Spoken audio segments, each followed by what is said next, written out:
El histórico Concilio Vaticano II se concluye con pompa y fastuosidad. El Vaticano II es considerado uno de los más importantes concilios en la historia de la Iglesia Católica. Produjo 16 documentos designados para modernizar el papel de la Iglesia en el mundo. La bendición final fue dada para toda la congregación y el mundo entero. Eta in pace, id en paz. Con esas palabras, el Papa Pablo VI concluyó el Concilio Vaticano II. Nadie sabía lo que estaba a punto de acontecer.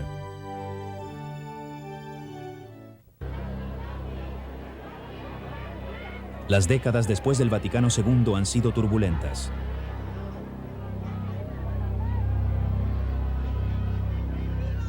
Su futuro sigue siendo incierto a pesar de su larga historia. Plagada de problemas, la Iglesia Católica Romana es una iglesia en crisis.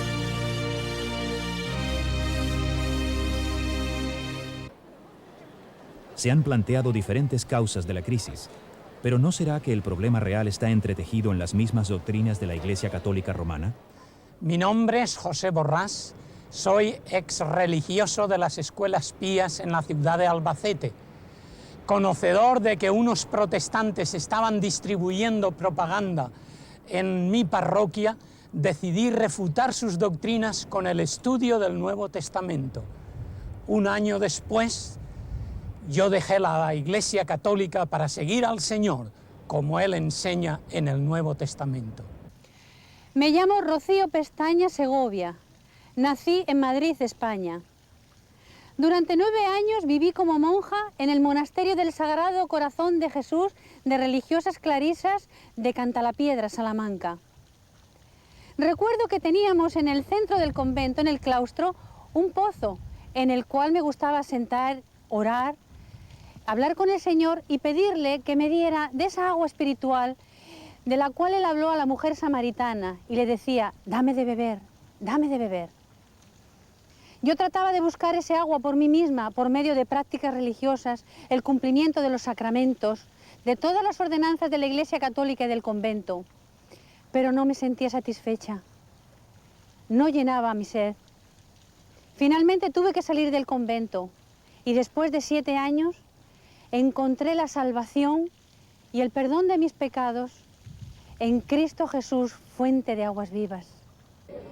Yo soy Miguel Carvajal Díaz. Yo estudié en este convento por varios años para prepararme para ser sacerdote franciscano. Tenía grandes inquietudes, una necesidad muy grande de buscar a Dios, de tener una respuesta sobre los dogmas, pero no la encontraba. Pero gracias a Dios que había alguien que me hablara del Evangelio y yo finalmente le recibí al Señor Jesucristo como mi Salvador personal. Salí de aquí y ahora estoy predicando el Evangelio del Señor Jesucristo. Mi nombre es María del Pilar Solís Díaz. Este fue mi hogar por muchos años, en especial 19 años que pertenecía a la Congregación de Hijas de María Inmaculada de Guadalupe. Entré a la vida religiosa queriendo conocer y servir al Señor de tiempo completo. El año en que hice mis votos perpetuos empecé a estar enferma de ataques epilépticos. Recurrí a muchos médicos y también hice oración a los santos y a la Virgen de Guadalupe, pero sin ningún resultado. No recibí la salud. Salí de la vida religiosa, enferma, y un amigo mío me recomendó ir a una comunidad cristiana.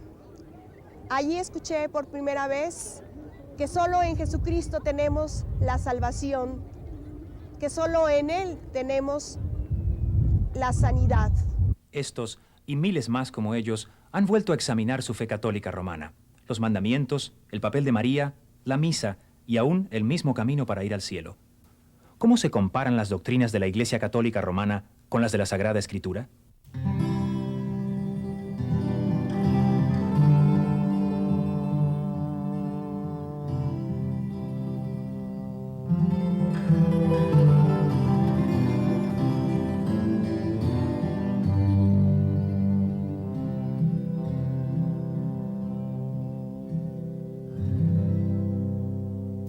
Un aspecto único de la devoción católica romana es la veneración de los santos y el uso de objetos sagrados como, por ejemplo, las estatuas.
El problema con las imágenes es que la gente, especialmente el pueblo y la gente sencilla, acude a las imágenes y ora a ellas y cree que ellas les van a conceder las cosas que ellos le piden.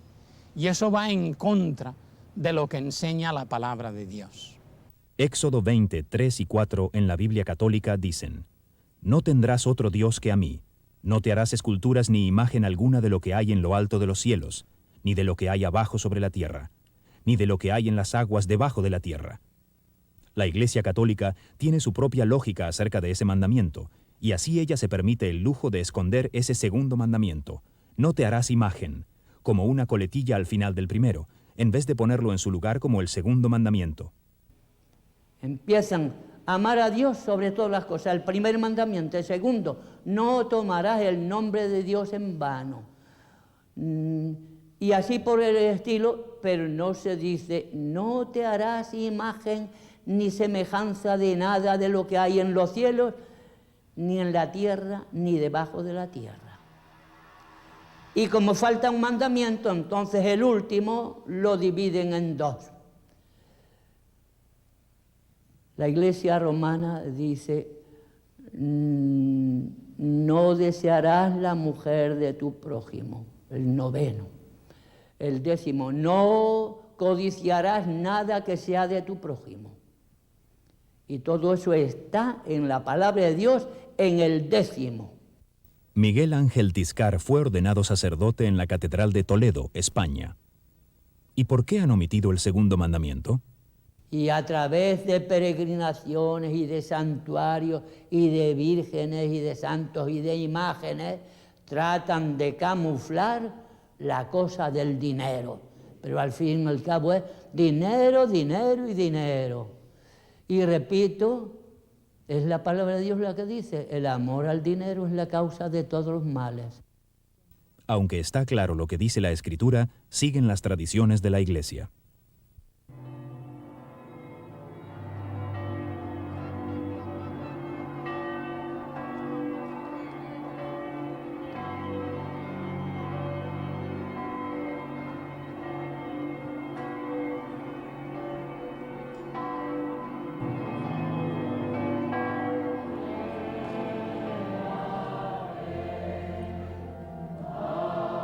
Los 100 años anteriores al Segundo Concilio Vaticano han sido designados como el siglo mariano.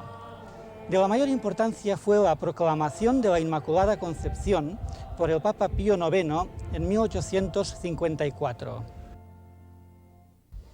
Muchos católicos no comprenden bien la doctrina de la Inmaculada Concepción, y aún menos entre ellos se dan cuenta de que contradice a las Escrituras. ¿Puede explicar la Inmaculada Concepción? No le sabría contestar. ¿Puede explicar la doctrina de Inmaculada Concepción?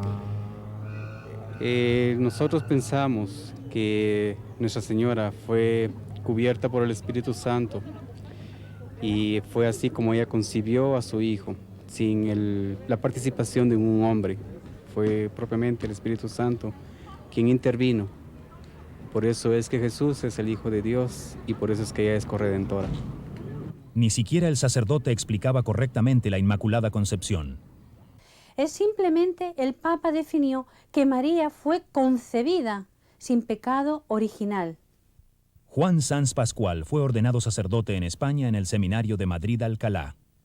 Desde el principio de su ser, en el vientre de su madre, ella es sin mancha, sin pecado original. Esto es lo que significa Inmaculada Concepción, que fue concebida sin pecado original.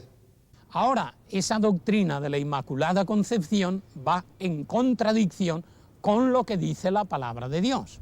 En Romanos 3, 23, la palabra de Dios dice, por cuanto todos pecaron. Ella dice, y no podemos decir que María es embustera, ni mentirosa. Ella dice, en Dios mi Salvador. Luego, fue salva. La proclamación del Papa de que María nunca había pecado suscitó otras cuestiones. Si, como la Biblia dice, la paga del pecado es la muerte, y María no pecó, murió, y si murió, ¿se descompuso su cuerpo en el sepulcro? Todos querían saberlo, pero tanto las Escrituras como la tradición católica guardaban silencio acerca de esto. 400 obispos y miembros de las órdenes religiosas enviaron solicitudes a Roma pidiendo respuesta. 8 millones de laicos católicos también firmaron peticiones. Finalmente, en 1950, el Papa Pío XII proclamó que Dios había tomado corporalmente a María al cielo. Esta doctrina es conocida como la Asunción de María. La Virgen no murió, se durmió, y entonces al despertar de ese sueño los ángeles vinieron a llevarse su cuerpo y su alma al cielo. Y hoy es la fiesta de la Asunción. La Virgen entró en cuerpo y alma al cielo, como Jesucristo entró después de la resurrección. ¿Y cuál es la fuente de la doctrina de la Asunción de María? La Asunción de María viene a través de la doctrina de la Iglesia, a través de los papas.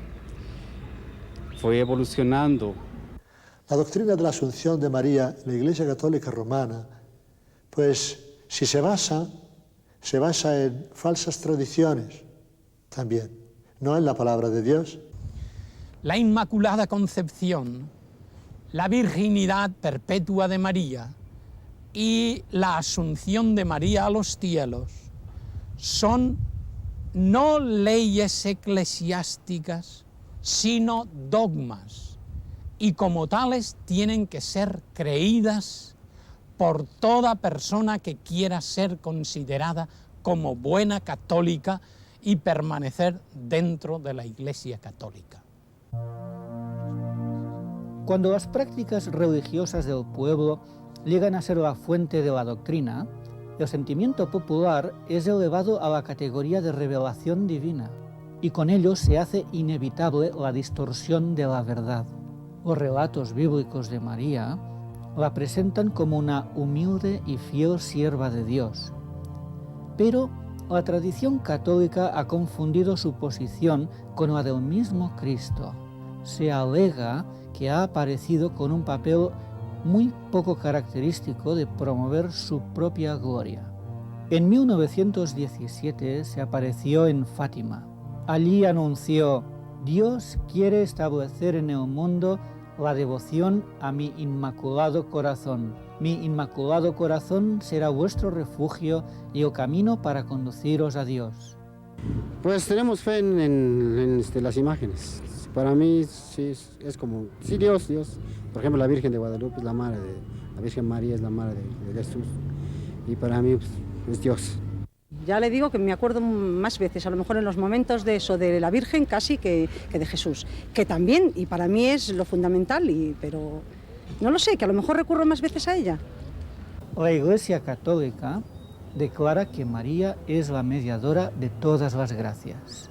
A Jesús por María muy fácil, que el camino más fácil es para llegar a Dios María, que María es como una escalera Y entonces subimos por la escalera a Jesús, María en la escalera.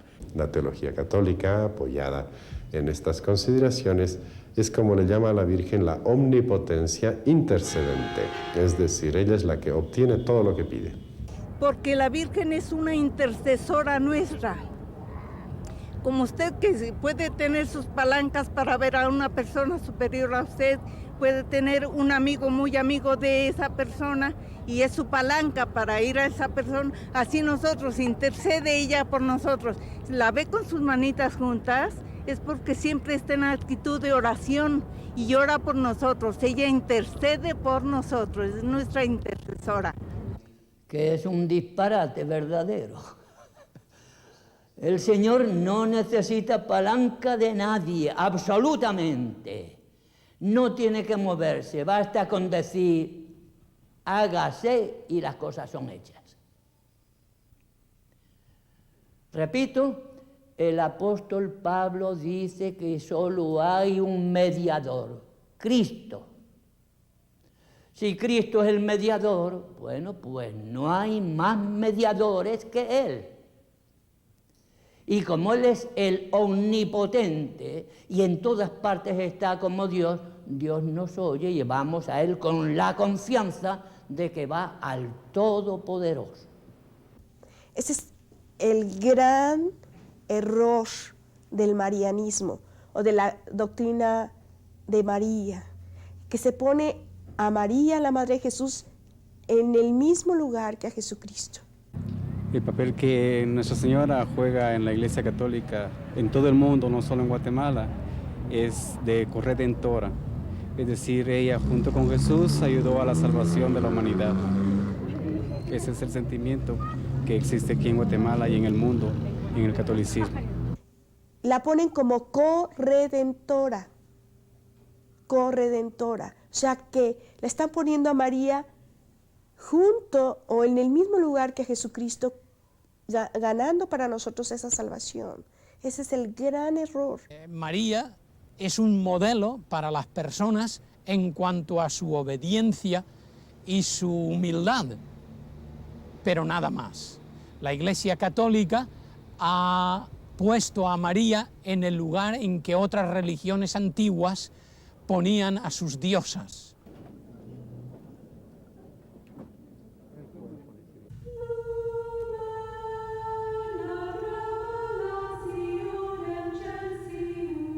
La misa es el centro de la experiencia católica romana y todos los católicos deben asistir semanalmente. La Iglesia Católica dice que la misa es una representación de la última cena. Aquella noche, Jesucristo tomó pan y vino diciendo, «Esto es mi cuerpo y esto es mi sangre». La Iglesia romana enseña que con esas palabras se produce un cambio milagroso. Luego Cristo enseñó a sus discípulos, «Esto haced en memoria de mí». La respuesta de la Iglesia romana a ese mandamiento es la misa. Cuando el sacerdote católico romano pronuncia esas palabras de Cristo de la última cena, los católicos creen que se produce un cambio en el pan y el vino, que realmente se transforman en el cuerpo y la sangre de Jesucristo. El catolicismo romano enseña que un milagro se realiza cuando el sacerdote dice, «Tomad y comed todos de él, porque esto es mi cuerpo que será entregado por vosotros». La Iglesia Católica enseña que la hostia deja de ser pan y ahora es realmente el cuerpo de Cristo. Los católicos creemos que Cristo se convierte en el pan y el vino, se transforman en el cuerpo y sangre de Jesús, completamente. Toda su alma, todo su cuerpo, toda su divinidad se encierran en un pedazo de pan. Entonces, sencillamente teníamos que aceptarlo así. O sea, era difícil de creer, porque realmente comías y te daban a probar la forma. Y decías, antes de que fuera consagrada, tú te la daban a probar. Sí, es pan realmente, sabe a pan. Pero después de consagrada, cuando tú ibas a recibir la comunión, bueno, pues sigue sabiendo a pan. Si el pan y el vino son transformados en cuerpo y sangre de Jesús, ¿por qué no cambia su apariencia en la consagración en la misa? Usando una combinación de teología, filosofía y misticismo, la Iglesia ha propuesto una teoría llamada transubstanciación, que dice que la naturaleza interior del pan y del vino cambia, mientras su apariencia sigue igual. La transubstanciación es el poder que tiene el sacerdote de convertir el pan, es pan de trigo purísimo que tiene en sus manos, lo convierte por el poder que tiene, que recibió de Jesucristo, de hacer la hostia en el cuerpo y cuerpo de Cristo, y el cáliz, que es el vino de uva, hacerlo sangre de nuestro Señor Jesucristo. Cuando se dice esto es mi cuerpo, se está diciendo que esto que este momento es un pedazo de pan, un poco de harina cocinada, diríamos, pasa a ser el cuerpo de Jesucristo. Pero siendo que el pan no cambia en su apariencia, ¿no tendría más sentido si comprendiéramos las palabras «esto es mi cuerpo» como figurado? ¿Acaso no empleaba Jesús el sentido figurado en su enseñanza? Jesús dijo, yo soy la vid verdadera. Y nadie piensa literalmente que Jesús fuera una vid, sino que es el significado, es un símil, para que nosotros podamos entender mejor lo que Jesús quiere decir. Por lo tanto, cuando Jesús dice, esto, mi cuerpo, que por vosotros es entregado, simboliza que aquel pan que se rompe y se da a las personas para que lo coman, simboliza y representa su cuerpo entregado por nosotros. La mayoría de las denominaciones cristianas entienden el significado del pan y del vino como símbolos. Sin embargo, la Iglesia Católica Romana enseña que se convierten literalmente en el cuerpo y la sangre de Cristo. La Iglesia dice que este cambio es necesario para que los católicos puedan recibir a Cristo como alimento espiritual y a la vez adorarle porque está presente. Adoramos a ese pan y ese vino una vez que han sido consagrados, porque allí está presente el mismo Jesucristo. Jesucristo está presente en todas partes, ¿no? La hostia, el pan sin levadura, en la que yo creía que estaba Jesucristo allí en cuerpo y sangre. Y adoraba, más que a las imágenes, a la hostia. Yo pasaba muchas horas delante de lo que nosotros llamábamos el Santísimo, adorando la hostia. ¿Y por qué la ex monja ya no adora así delante del Santísimo? Porque yo creo en el Dios verdadero, porque yo creo en lo que me dice el Señor en su palabra. A través de toda la palabra dice, no te hagas imágenes. No obstante, la Iglesia Católica enseña que el pan y el vino deben y tienen que cambiar, no solamente para que Cristo pueda ser recibido y adorado, sino también para tener un sacrificio visible como la naturaleza humana requiere. Cristo es ofrecido al Padre en cada misa mediante las manos del sacerdote, un sacrificio literal y real por los pecados de los vivos y los muertos. La Santa Misa, para los católicos, es realmente un sacrificio en el cual Cristo otra vez vuelve a ofrecerse en la cruz, pero es un sacrificio incruento, es decir, sin sangre. Es inconcebible que tenga que seguir muriendo cada día por nuestros pecados, como si su obra no fuera suficiente. Él necesita repetirla una y otra vez. ¿Qué es eso? Estamos minusvalorizando el sacrificio de Cristo en la cruz. No, Él es Dios, Él no es ningún hombre que murió por nosotros, Él es Dios y su obra es suficiente de una vez para todas.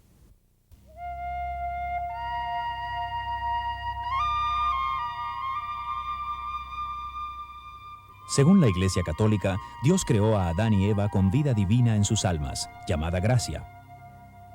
Esta gracia se perdió cuando desobedecieron a Dios en el huerto del Edén y las puertas del cielo quedaron cerradas. Cristo restauró esta gracia al morir en la cruz. Otra vez se abrieron de par en par las puertas del cielo. Cristo había hecho su parte y ahora el hombre había de cooperar haciendo la suya. ¿Cuál es la parte del hombre? De la mayor importancia entre sus muchas responsabilidades para alcanzar la salvación, tenemos los 7 sacramentos. Cada sacramento provee una bendición distinta. El bautismo es el primer sacramento que se recibe. Limpia todos los pecados, da el nuevo nacimiento introduciendo en la vida de la gracia y hace del niño un miembro de la Iglesia Católica Romana. La confirmación da una fuerza especial del Espíritu Santo para evitar la tentación y para defender la fe católica. El sacramento del matrimonio provee ayuda a la pareja para la vida de casados. El católico permanece en la vida de la gracia a no ser que cometa un pecado mortal, como inmoralidad, embriaguez o dejar de asistir a la misa cada domingo. Estos pecados mortales son punibles por la separación eterna de Dios. En el sacramento de la penitencia, el sacerdote concede la absolución pronunciando esta fórmula. Te conceda el perdón y la paz por el ministerio de la Iglesia, y yo te absuelvo de tus pecados en el nombre del Padre, y del Hijo, y del Espíritu Santo. Amén. Por el sacramento del orden, el sacerdote recibe el poder para absolver los pecados y celebrar la misa. Los últimos sacramentos preparan el alma para el paso a la muerte. La familia llama al sacerdote para que administre la confesión, la extremaunción y la Santa Comunión. La condición del alma en el momento de la muerte determinará el destino eterno del católico. Los que mueran fuera de la gracia pasarán la eternidad en el infierno. Aunque aquellos que mueran en estado de gracia irán al cielo, la mayor parte han de sufrir primero en el purgatorio. Allí, la persona paga por sus anteriores pecados confesados y por pecados veniales no confesados.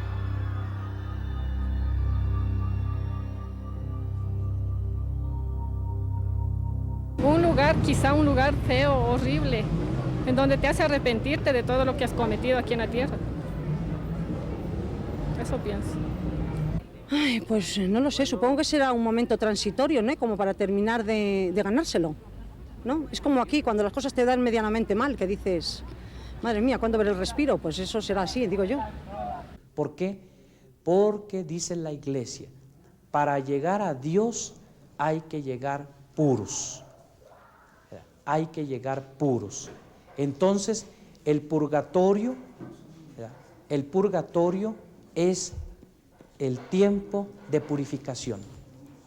Le preguntamos al sacerdote, si Cristo murió por nuestros pecados, ¿por qué hemos de ir al purgatorio? La Iglesia, por eso nos enseña, sabiéndonos, como decimos, pecadores limitados, por eso necesitamos ese paso de purificación. Pero en la propia gloria, yo no quiero entrar a purgatorio. Entonces, Cristo habló de Satanás y habló del infierno, pero nunca habló de un purgatorio ni de un lugar intermedio. No, nunca. Es el purgatorio una doctrina espúrea que no tiene fundamento en la palabra de Dios, pero eso sí, la Iglesia la ha sabido introducir para hacerse con las vidas y las haciendas y las personas, porque se les ata a un sacrificio, se les ata a una misa, se les ata a unas actividades y liturgias por las cuales incluso deben pagar dinero. La palabra de Dios nos dice que no por obras, para que nadie se gloríe, nadie se jacte. Si fuera por buenas obras la salvación, pues yo creo que las personas ricas tendrían más oportunidad. Pero realmente lo que nosotros necesitamos es recibir, aceptarle a Jesucristo como Salvador personal. Es su sangre la que nos ha comprado como el precio infinito para nuestra salvación, para nuestra vida eterna. Pero, ¿a los católicos les ha sido enseñada esta verdad? Preguntamos a los católicos romanos en todo el mundo hispano, ¿qué tiene que hacer uno para salvarse? ¿Qué necesita para ir al cielo? ¿Puede hacer una lista de cosas? Bueno, no una lista no, porque pues sería tardado, pero haciendo actos para mis semejantes sí lo podría hacer. Para ir al cielo pues se necesita amar al prójimo, principalmente, ¿verdad? Me imagino que portarme bien, ¿no? Necesito hacer oraciones, hacer buenas acciones, acercarme a Dios, ayudar al prójimo, perdonar a los que me tratan mal. En los sacramentos son necesarios para ir al cielo, porque cada vez que yo me acerco a los sacramentos, recibo el sí de Dios. Yo espero ir al cielo si es que yo hago obras buenas y si yo cumplo lo que Jesús me ha pedido. Porque estoy cumpliendo la ley de Dios y haciendo que la cumplan los demás. No pecar, no matar, no robar. Yo pienso que la persona buena pues hay que ser aquí en la tierra y ayudar al prójimo que nos ayuda. Guillermo J. Cogan, sacerdote católico, nos provee de un buen resumen del camino católico para ir al cielo, en su libro Catecismo para Adultos. Pregunta, ¿qué es necesario para salvarse? La respuesta que ese catecismo da apunta 8 requisitos. La fe, el bautismo, amando a Dios y a tus semejantes, obedeciendo sus mandamientos, recibiendo los otros sacramentos, especialmente la Santa Comunión, orando y haciendo buenas obras, preservando la amistad con Dios hasta la muerte. Yo quisiera que solamente leamos un versículo de la palabra de Dios en Juan capítulo 6, versículo 47. Jesús dijo, el que cree en mí tiene vida eterna. Así de sencillo, así de fácil. Parece fácil, pero sin embargo es lo más difícil porque tenemos que renunciar a todos estos conceptos humanos y religiosos para poner exclusivamente nuestra fe en Jesús. A través de su sacrificio nosotros tenemos la vida eterna.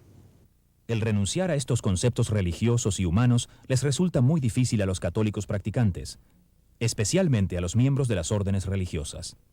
Una noche, Rocío Pestaña Segovia, como una expresión de sus votos a la Iglesia, me grabé una cruz a fuego vivo como se marca una res. Puse una cruz al fuego y cuando estaba roja, me metí un pañuelo en la boca para no gritar, que nadie lo viera. El Evangelio católico. La doctrina católica es un evangelio a base de obras.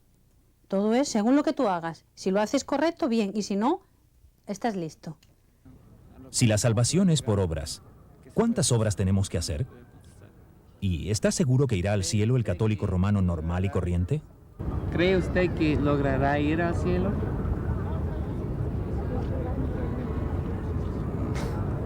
No, pues no sé. Eso ya es cosa que decide Dios. ¿Usted? Yo creo que pues nadie sabe, ¿no? Todos esperamos a lo que nos toque y ya, hasta ahí. No sé. Ayudo lo que puedo y bueno, pues si está para llevarme al cielo, pues bien, y si no, como no sé si lo veré, pues no lo sé, hijo. No le puedo decir si lograré entrar, pero por lo menos estoy haciendo los esfuerzos más grandes, ¿no?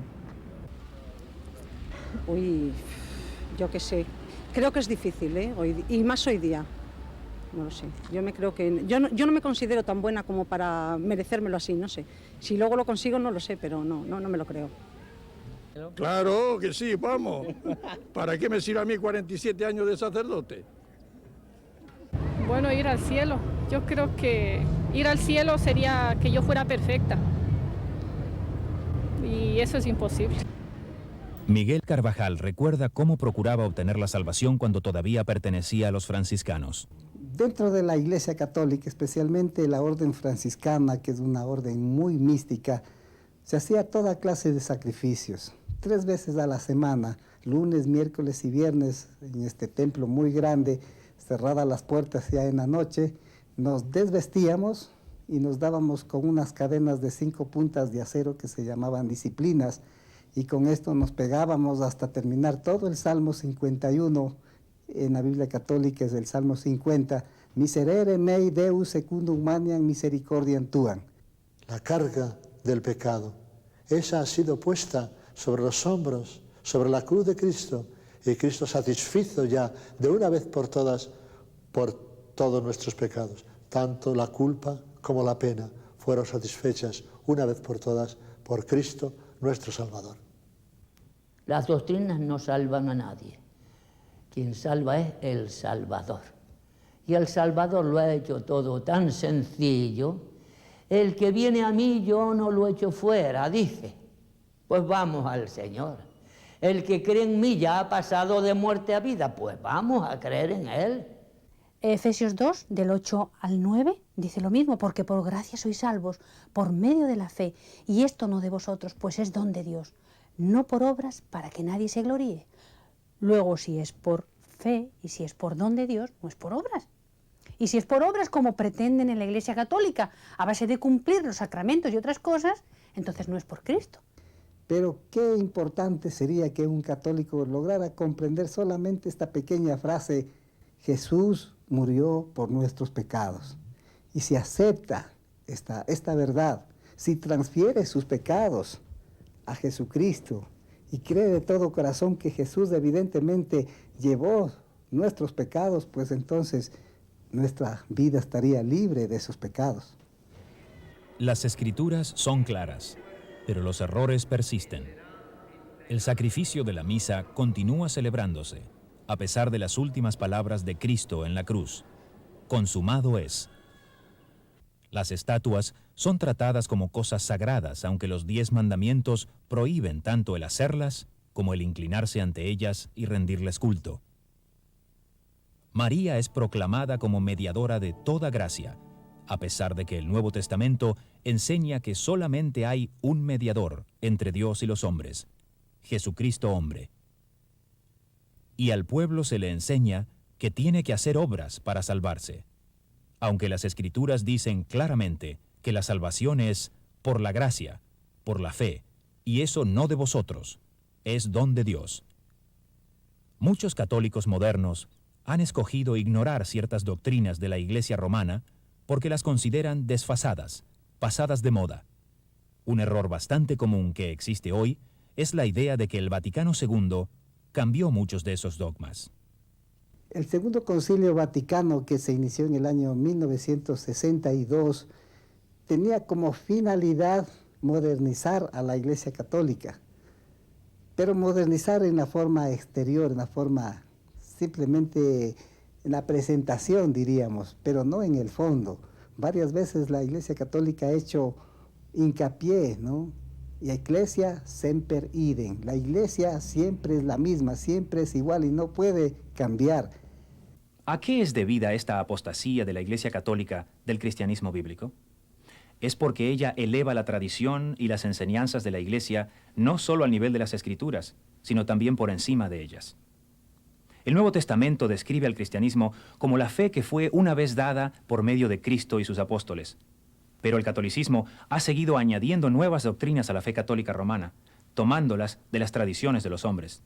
La creencia de que la naturaleza del pan cambia en la misa no fue añadida como dogma hasta el Concilio de Letrán en 1215, cuando por primera vez la Iglesia romana oficializó la teoría de la transubstanciación. El purgatorio fue declarado dogma en 1274, la Inmaculada Concepción en 1854, la infalibilidad papal en 1870, la Asunción de María en 1950. El Concilio Vaticano II dejó claro que la Iglesia Católica seguirá basándose en la tradición. La Iglesia no deriva solamente de la Sagrada Escritura su certeza acerca de todas las verdades reveladas. Por eso, se han de recibir y venerar ambas con un mismo espíritu de piedad. Uno de los profesores en el pizarrón estaba escribiendo todos los años en los que habían sido establecidos los diferentes dogmas de la Iglesia. Y al final, luego que estuvo todo escrito, dijo, bueno, ¿qué sería de la Iglesia Católica si tuviéramos que anular todos estos dogmas? Y él mismo razonando dijo, yo creo que quedaríamos en nada. Entonces, ese fue el primer impacto en mi vida. Y de ahí comenzaron grandes preguntas, como por ejemplo, ¿por qué Jesucristo no habrá predicado el Evangelio completo y dejó la tarea a la Iglesia para que establezca dogmas y nuevas doctrinas? Es el error de poner la Iglesia sobre Cristo, el poner la Iglesia sobre la Escritura. Y entonces se viene a caer en el autoritarismo dogmático de la Iglesia, con lo cual se tiraniza al pueblo sencillo. Ese conflicto entre la Escritura y la tradición estaba en el centro de la Reforma durante la Edad Media.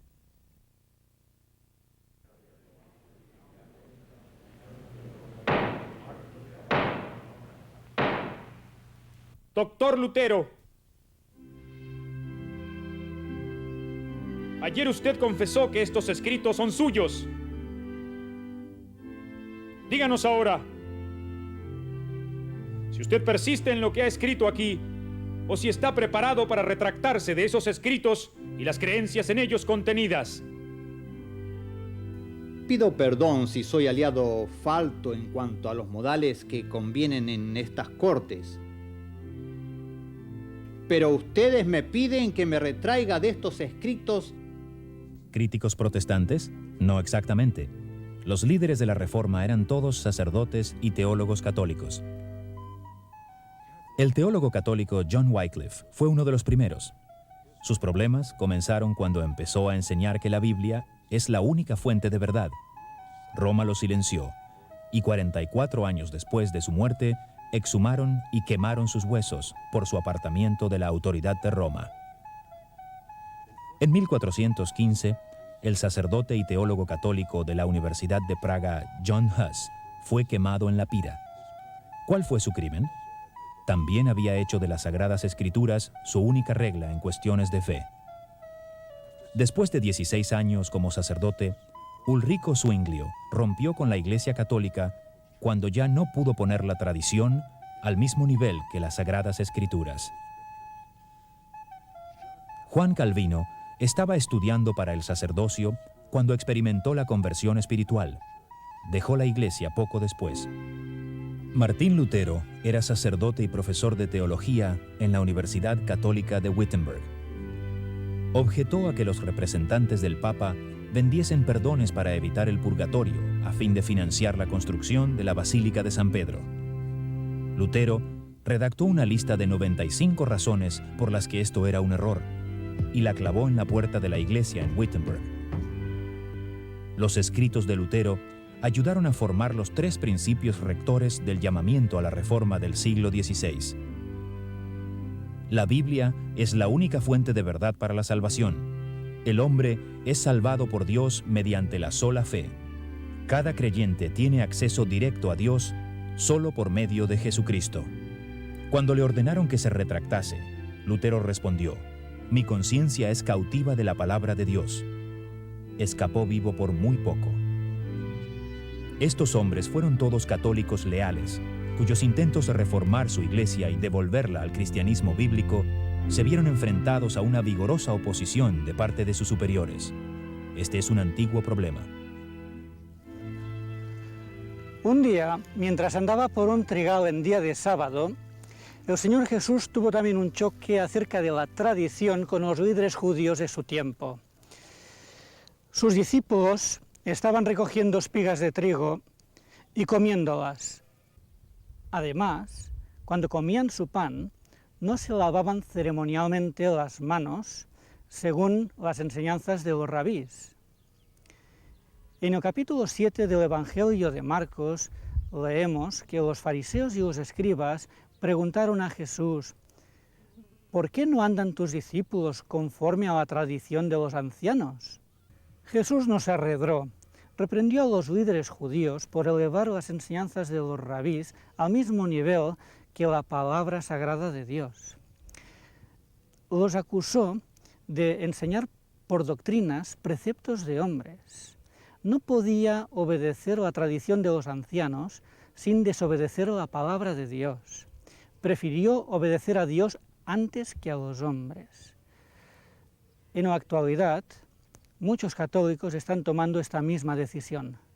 Yo abandoné la Iglesia Católica cuando me di cuenta de que no seguía las enseñanzas que hay en el Nuevo Testamento.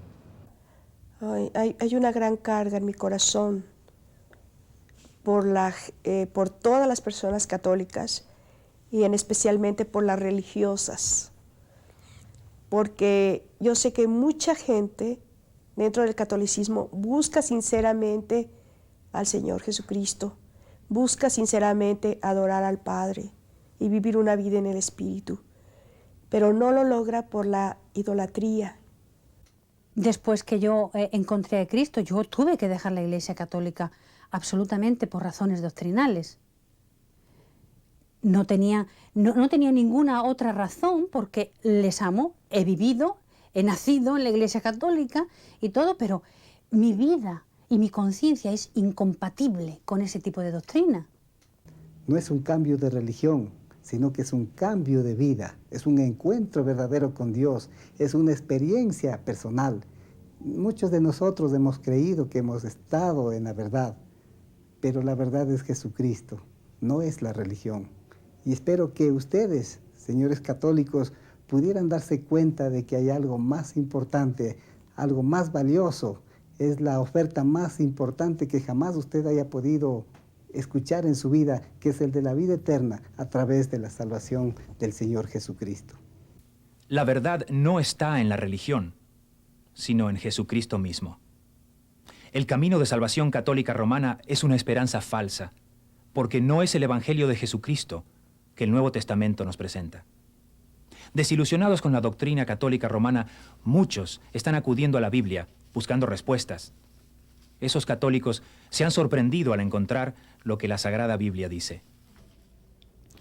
Lo primero que me choqueó fue que la salvación es un don de Dios, por gracia y no por nada que nosotros hagamos, que traíamos una tradición diferente, portarnos bien, ir a misa los domingos, confesarnos, etc. Un don de Dios en el cual nosotros no tenemos que hacer nada, sino simplemente creer en el Hijo de Dios, creer que resucitó de los muertos por el poder del Padre. Dijo en la cruz, consumado es, no hay nada más para hacer. La Iglesia Católica no te va a dar esta libertad que Cristo te da. Yo temía a la muerte porque no estaba seguro del cielo. Yo no sabía dónde iría. Entonces yo veía que en la Biblia aseguraba que en este mundo se puede saber si uno es salvo. Lo que lo salva a uno es la sangre de Cristo, creyendo que Él es el Salvador y Señor de uno, personal, de la vida de uno, para que uno pueda entrar al cielo. ¿Qué sacrificio podría yo hacer para merecer entrar al Señor y verlo cara a cara cuando me muera? Ninguno. Estoy muy seguro que voy al cielo porque no radica, no se basa en mis hechos, en mis logros, sino que el Señor Jesucristo ha prometido que Él ha estado preparando un lugar para mí porque yo le he aceptado. Y eso es lo que me sorprendió, que nadie me dijo estas cosas. Yo tenía que aprenderlos por la Biblia y me dolió porque yo pensé que los padres o la gente en la iglesia es un deber de ellos a enseñarnos el camino y ellos no me enseñaron cómo llegar al cielo. Cada una de estas personas ha dejado la Iglesia Católica Romana. Pero no es tanto lo que han dejado, sino y mucho más lo que han encontrado en el Señor Jesucristo. O sea, antes yo cuando era católica y vivía de tradiciones y de cosas, yo pensaba en la muerte como algo horrible, ¿no? Algo no me hubiera querido morir nunca. Tenía temor, tenía miedo, pero ahora no. Ahora va a ser el día de fiesta cuando yo me vaya arriba, al cielo, a verlo cara a cara. Va a ser muy hermoso. Voy a ponerme de rodillas, físicamente de rodillas, y le voy a dar las gracias. Y que por mí pues nada más puedo hacer, que no hay ninguna obra que yo pueda hacer, que ya lo hizo él todo por mí. ¿Y qué podría hacer yo?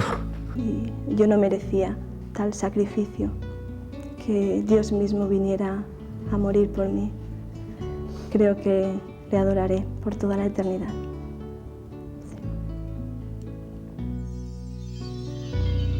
De